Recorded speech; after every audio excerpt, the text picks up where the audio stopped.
This guy DMs me. He's Rwandese, so I thought maybe he's from Rwanda. He was like, yo, Roger, my name is so and so. I live in Canada. I was like, what the fuck? Okay.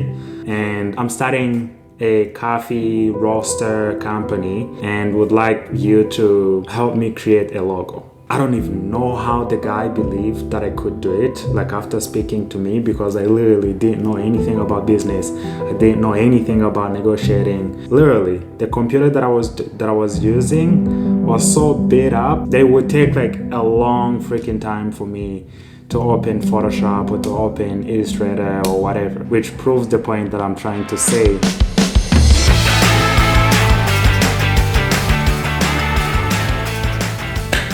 What's going on, everybody? Thank you for tuning in on Stories and Status, a show in which we explore what it's like to be human.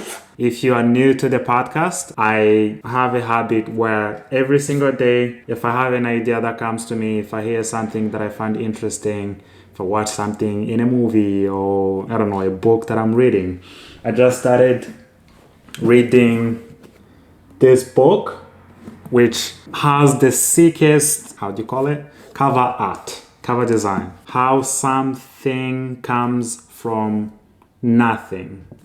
That was super interesting to me. So I'm watching a lot of different, things like everybody. And I just decided that I would collect things that I find interesting and share them with you. And I do that within this podcast. I have a newsletter that I send when I have something to share. Okay, it's called A Little Something for You. Cool name, I think. I'll link it down below in case you want to subscribe to that. Okay, cool. Let's get into it. The first thing that I wrote down is believe in yourself even when you have no reason to. Maybe when you have no reason to, especially when you have no reason to. I wrote that down when I was reflecting on something that happened in 2021, I think. It was 2021, okay? I was still in school. I currently live in the United States, but at the time I was living in Rwanda, and at the time I had committed to learning something about design every single day, and then sit at the end of the day, take what I learned, apply it to some sort of, art. Could be a graphic, it could be whatever came to my mind, whatever I wanted to make, but within the graphic design space, I made applying the concept that I learned during the day. So basically go on YouTube, look up typography or look up color or look up contrast or whatever, principles of graphic design. And then take that and then apply it to whatever art that I wanted to make. To hold myself accountable, I said I was going to do it every single day. I created an account on IG, on Instagram, and posted every single day the thing that I created. And it was horrible. Like the first, 30 days, it was terrible. I was not good. I did not know how to make, I did not know anything about graphic design. So what I made was not obviously good. But after some time, I think after 30 days, the second month of doing that every single day, it started to get better. I started to understand the principles of graphic design. I started to understand how to use Photoshop and Illustrator, and started to get better.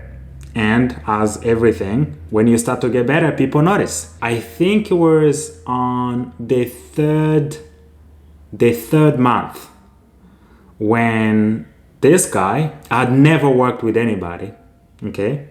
Not through, what I was doing on Instagram or what I was doing related to graphic design. Literally nothing. I had no client experience. Yeah, I was in school. I was learning that on the side. It wasn't anything.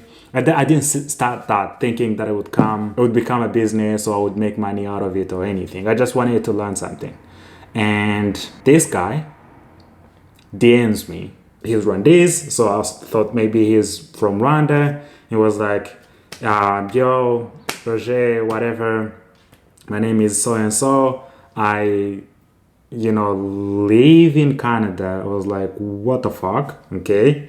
And I'm starting a coffee roaster company and would like you to help me create a logo, right? So he said, I like your designs and would like you to help me design artworks or something. Okay.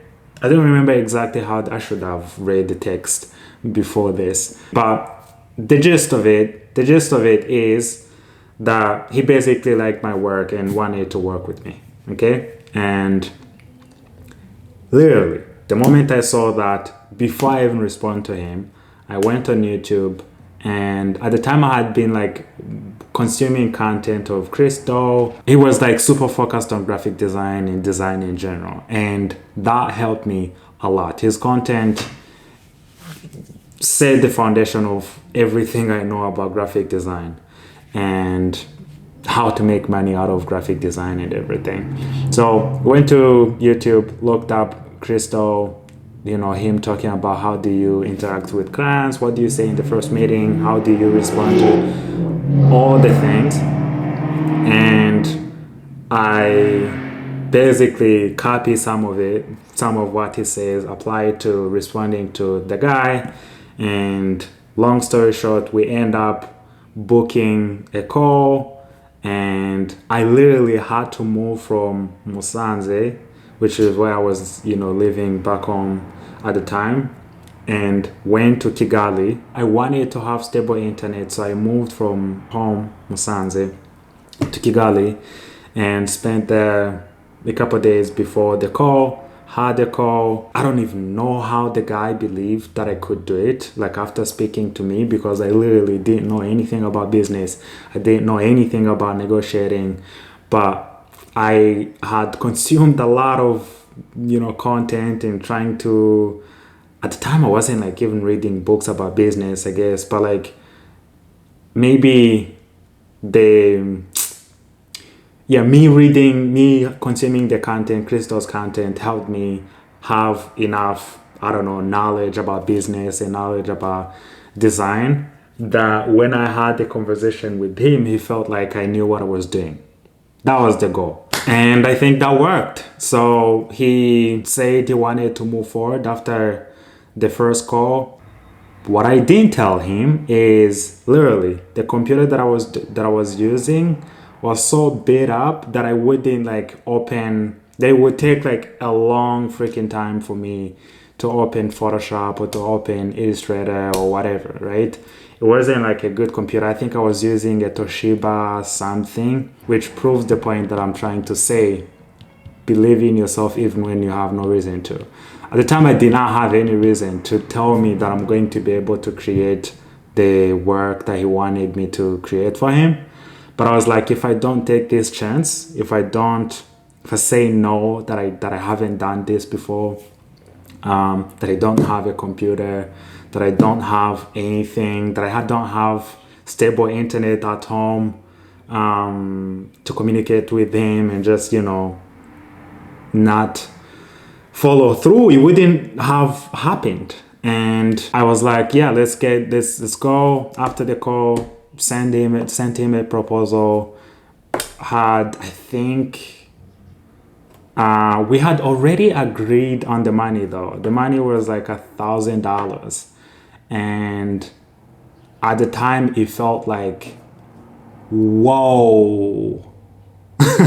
It was a lot of money. $1,000 was a lot of money, and I had never, like in my life, touched anything at that caliber. So that was so exciting. I didn't even negotiate, or I just said yes. And so the proposal wasn't like to say, okay, I would do this for this amount of money. It was just like, me confirming what we spoke about and what the deliverables would be and whatever. Send me the contract, and the terms of the contract was he sent me 30%, and in the beginning 30% when half of the work is done, and then the remainder he would send me after the project is done. I took the 30%, literally all the money that he sent me on the first, before I start. Godly. Excuse me. I took the 30% that he sent me and used it to buy a computer. Shout out to my guy, Cesarano Carme, because he helped me buy the computer. And that was the computer that I used to do the work. I literally said yes to a job when I didn't have the tools or the computer to do it. And now it doesn't feel that, much of a big deal. Obviously, that's something that's doable. But at the time, I was like, I don't know. I didn't have the understanding that I have now to say that. And maybe I did because I made the decision. But it felt like a big risk that I was taking. And yeah, so did the work, did the job. I end up killing the job because I worked with a guy who knew how to draw, because I am terrible at drawing. So he drew the logo based on the concept that I had came up with, and I sketched the logo. He drew the logo like in a way that is good. And then I illustrated the logo and packaged it and whatever, and applied it, did markups and stuff, and end up submitting the logo, did the labels. He liked it. And then he was like, do you think you can help me create a website as well? Design a website. He didn't say create a website, design a website. I was like, fuck yeah, I can. Did I know how to create a website? No, I did tell him though. I did tell him that I've never created the website. I've never designed the website before. That's the second time I believed in myself, when I didn't have any reason to believe in myself, because that's not something that I had done that I had done. And I end up signing up to a Skillshare account, started, learning web design, learning web development. That's when I got introduced to Webflow, which is a no-code development, not app, tool, website. Learned all the technical, like the process of developing the website and whatever, and started working on the website. And few weeks later, we had the website literally ready to go. And he used the website to sell the coffee that he was roasting. And not only, if you think about it, I started, doubting myself because I hadn't done it before. But not only did I do the job, I did the job that we had initially talked about, and learned how to design and develop the website. And he used the website to sell the stuff. That experience is the foundation of all the skills that I know now. It's literally, I've never learned more things in a short period of time than I did that time, because I had something to lose. Like my reputation was on the line, and I wanted to freaking do a good job because this guy like literally believed in me when I didn't have any experience. He knew that I didn't have any experience, and it's a bummer that I don't talk to him now. But I definitely hope to meet him and officially thank him, because that is what set the foundation. That experience is what set the foundation for me to be who I am today from a skills perspective. Like all the things that I know how to do now stemmed from me learning how to design, how to develop. And now when I have a project, I don't have to pay anybody to develop or design the websites. I design them myself. And like the fact that I can have that technical versatility, like designing and making videos and writing, and like being able to do that is so valuable. And I'm so proud to have taken that project on. But that all stemmed in the attitude of believing in myself when I didn't have no reason to. I wrote this down because I was thinking I'm going on another venture, right? And I'm not qualified to, start the business that I'm starting. And there's literally nothing in my life right now that says that I should start the business, because I don't know, there's just a lot of things that are going on, and I don't have the time, I don't have the experience, I don't know anybody, in line with the people that I'm trying to work with and stuff. And it's like, okay, fine, that all is true. Like, it's true that at the time I sucked, and it's true that right now I suck, as far as like, having the network that is in line with the people that I want to work with and stuff. But so what? Like, okay, I gotta do something. Like, I can't not believe in myself, because if I don't believe that I can do it, then I will end up not taking any step towards that. If I don't take any step towards that, then I don't take any step towards that. Like, I remain where I am forever. And you just like need to be unreasonable. Dude, this applies to everything. Like, I go to the gym almost every week, and I'm skinny as fuck. The fact that I believe that I can get a little bit bigger, that I can add on muscle and have the stature that I want to have, is unreasonable. Like, it's not, I have no proof. I've always been skinny. I've always been small, and I at one point said, fuck this is not gonna remain like this, and I might not be like the biggest person in the room, but I'll get a little bit bigger, right? It doesn't matter if it's 1%, it doesn't matter if it's 2%, I will get a little bit bigger. And if you look at me, at the beginning of last year, and you look at me now, I am a little bit bigger. Like, I'm not as skinny as I used to be, and that's what matters. Like, if I do that 5 years from now, who knows where I will be? Who knows where my stature will be, right? How much muscles I will be, and how much I know about like health and building muscle, and that all is like super valuable. Like, the fact that you don't have a reason to pursue something, the fact that you don't have a reason to believe in yourself, that you can go after the goals and achieve the things that you want to achieve, is not enough reason for you to stop, for you to do nothing. I don't know how I can express this enough.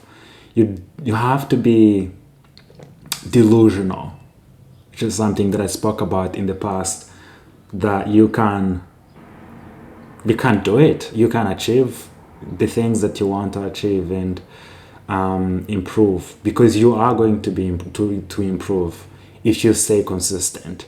Yeah, and you're going to learn. Like, even if you fail, even if it doesn't work, you're going to learn a lot of things that will come to save your ass down the line. Anyway, that's the story. Believe in yourself even if you have no reason to. Okay.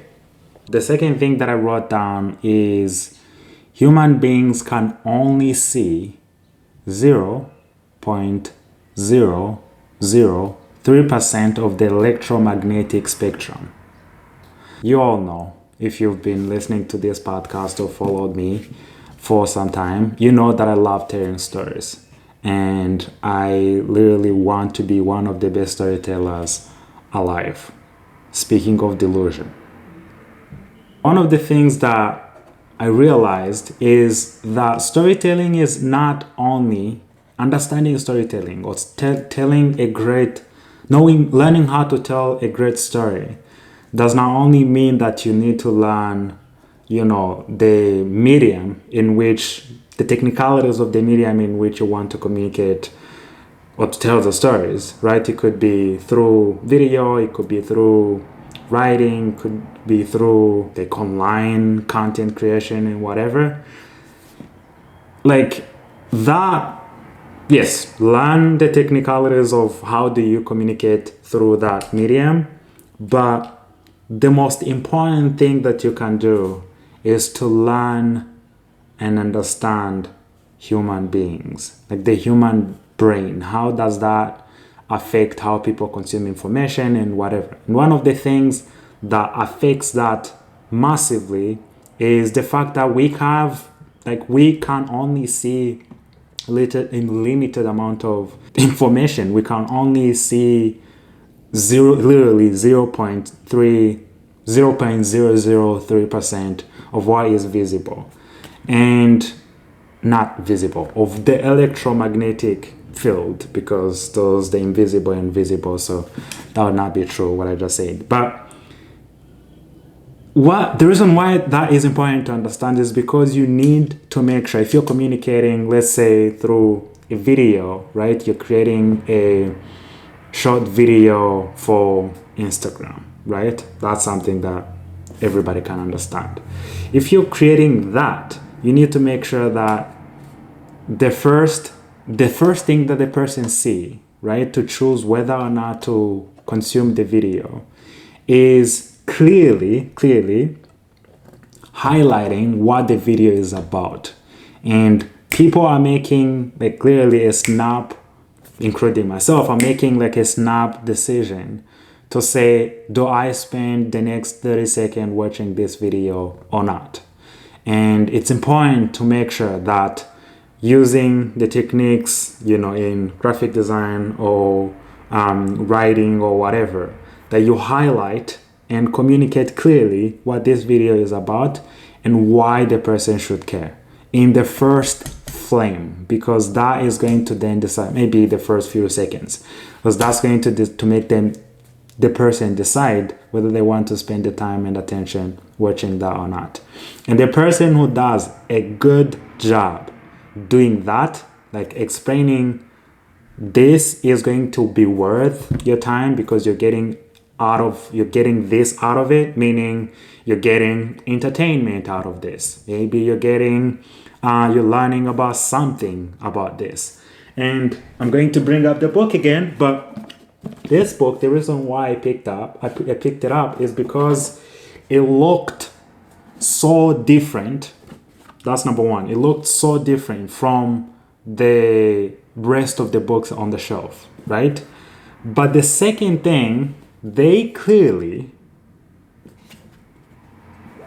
told me what the book is going to be about, the work of art, right? And as a person who is interested in art, and the fact that they said how something comes from nothing, and a person like me who is interested in creating things, bringing things, ideas, and things that are nothing into something. That's literally what I'm doing. If I'm creating videos, writing down things, and then sitting down and turning them into a video that another person can consume and relate to, or maybe find it useful and whatever. That's what I'm doing. That I find that interesting, right? And they did a good job at communicating that very easily and highlight them in a big bold text copy that allows me to spot that and then end up buying the book. And you sort of have to take the same approach. People are busy, man. Like I have a lot of things. Like when I go online or when I go to buy a book or whatever, I'm not going like that's the only thing that's on my mind. There's literally, my mom is sick, or my dad did this, or my just had a fight with someone, or there's a lot of things that are in your mind.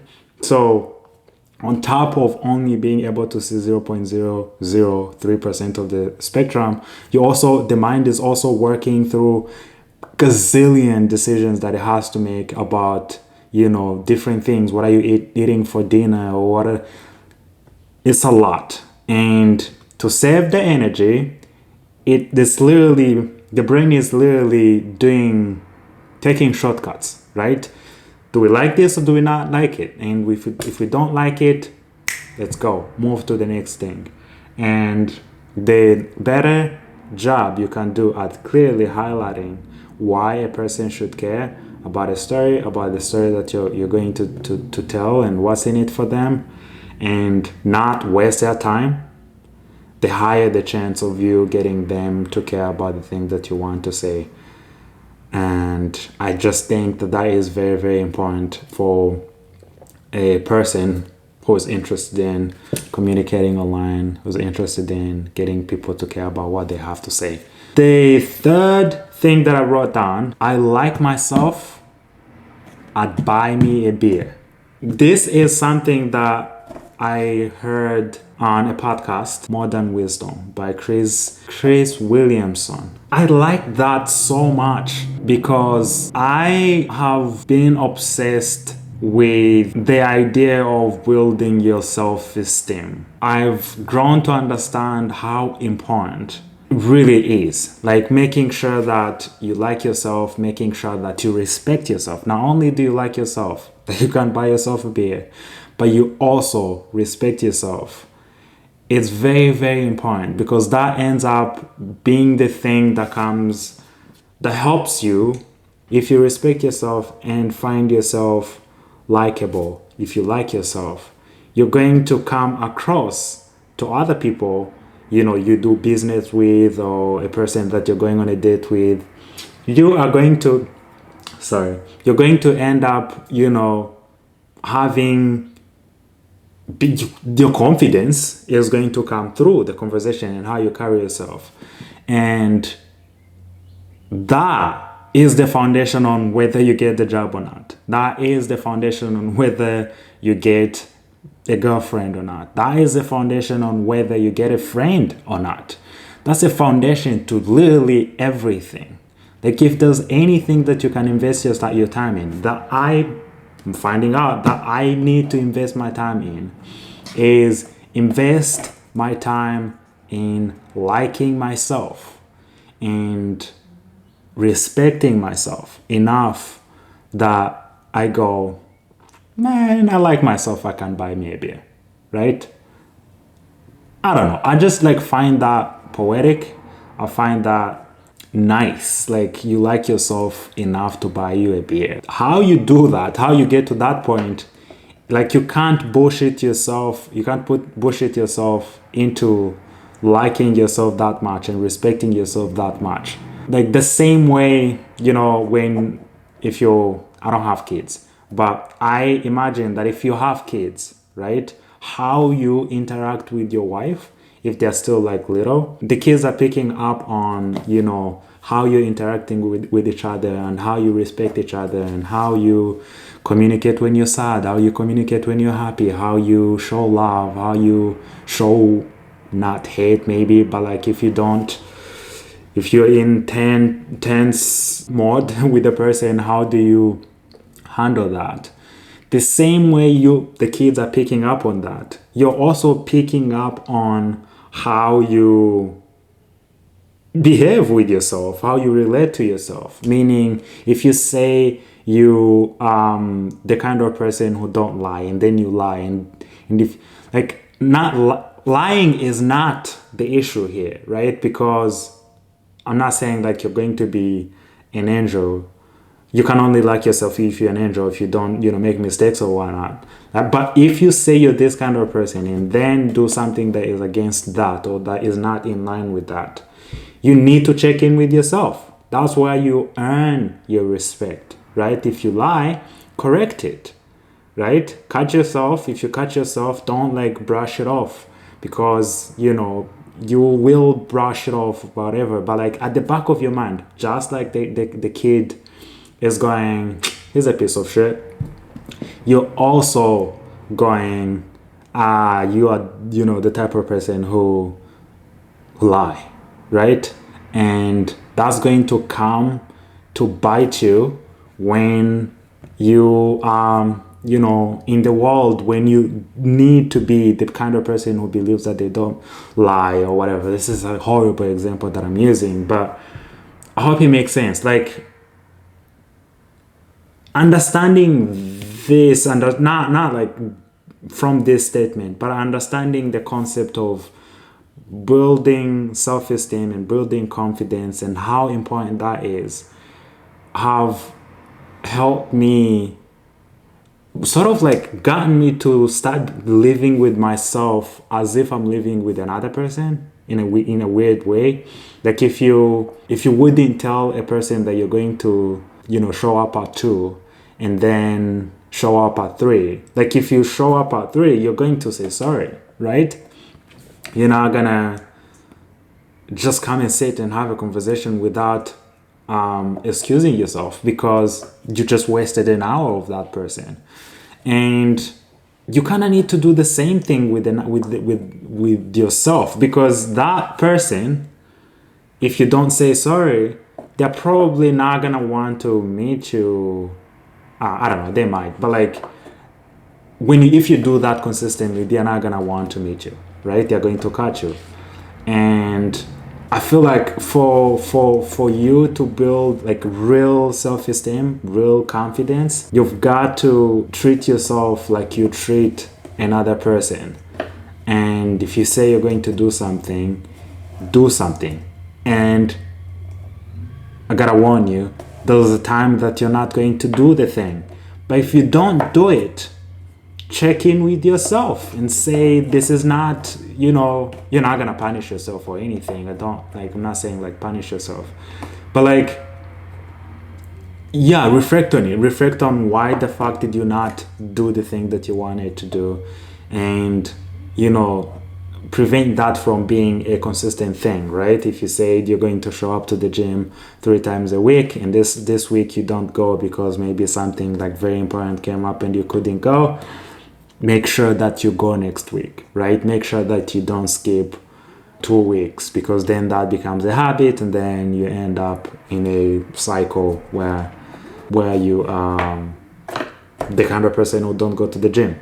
The last thing that I wanted to talk about, I watched the new Andrew Schulz special.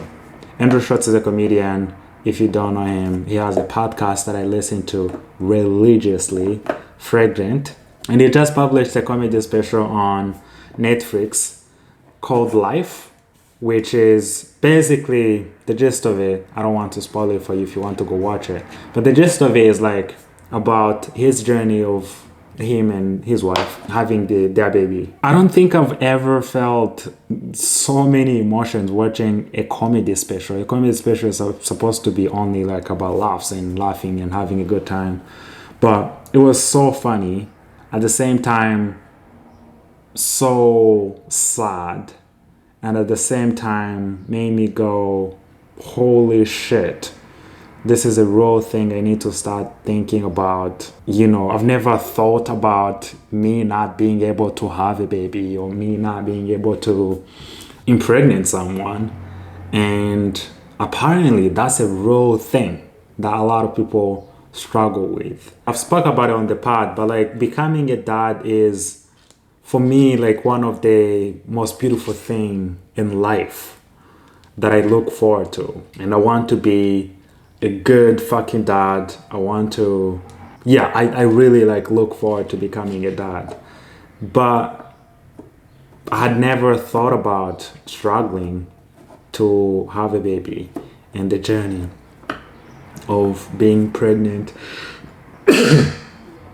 I'm sorry. And the journey of being pregnant. And when I was watching the special and seeing how difficult the journey was and all the things that he had to go through, which are like funny as hell based on how he tells the story. Yeah, I don't know, for some reason it made me like understand. It made me think about like how beautiful it is to like be able to relate to each other. The fact that he went through that. I've never met the guy, although it feels like I've met him because I spent a lot of freaking time with him online. I've never met the guy, but like the fact that he can go through that experience and make me, you know, reflect on my journey, and that I can almost, you know, think about how many people went through the same thing of struggling to conceive and struggling to have a baby, who saw the special and saw the, I don't know what's going on, I'm burping a lot, but they who saw the special and like saw themselves in the story because they went through the same thing.